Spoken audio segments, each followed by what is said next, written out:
तर आज डायरेक्ट मित्राच्या गाडीची चाबीच गायब मारली. तर मित्रांनो, मी आहे तुमच्या मित्र प्रतीक. तर भाई आज कॉलेजमध्ये जात होतो, कारण काहीच नाहीये, फक्त जात होतो. ते थोडंसं फॉर्मॅलिटी म्हणून रस्त्यात म्हटलं जीवनात एवढे पाप केलेले आहेत, मंदिरात जेवण थोडेसे पाप देऊन घेऊ. मजाक करतोय बरं का, पाप वगैरे काहीच केलेलं नाही.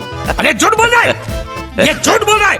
ते तर असंच निस्वार्थ भावाने गेलो होतो. मग काय, देवाचे निस्वार्थ भावाने पाय पडतो आणि डायरेक्ट कॉलेजला निघून जातो. कॉलेज संपल्याने कॉलेजच्या बाहेर येतो आणि हा डायरेक्ट त्याचे आयफोन दाखवायला लागतो. म्हणतं फ्लेक्स न करू म्हणतं मला. असे गंजे आयफोन मी दान केले. म्हणतं जाऊ दे, अशी बात हो रे, क्लिप काढू दे म्हणतं. मतलब ये जो फिर वही बात आ जाएगी, ये जो गरीब हो ना आदमी, यो साला अपनी आदत से गरीब हो. अरे बस का बाबा, म्हटलं एवढी दोस्ती का, गन्नगच रावणा केल्या पण मोबाईल दिलाच नाही. शेवटी मला मोबाईल जिसकावा लागला. म्हणतं अहो मोबाईल का आता तुला भेटणार नाही, विसरून घ्या म्हणते. थोडस पुढे आलो आणि एक मित्र भेटला आणि त्याची गाडीची चावीच काढून आम्ही पळून गेलो. तो पण विचार करत असेल की कुठे भेटून गेले. थोड्या वेळापर्यंत त्याला तडपवलो आणि त्याची गाडीची चावी त्याला देऊन दिली. मजाक करायची, थोडीशी करायची, जास्ती पण नाही करायची. बाकी आपण भेटूया खतरनाक ब्लॉग मध्ये. तोपर्यंत फॉलो करून घ्या.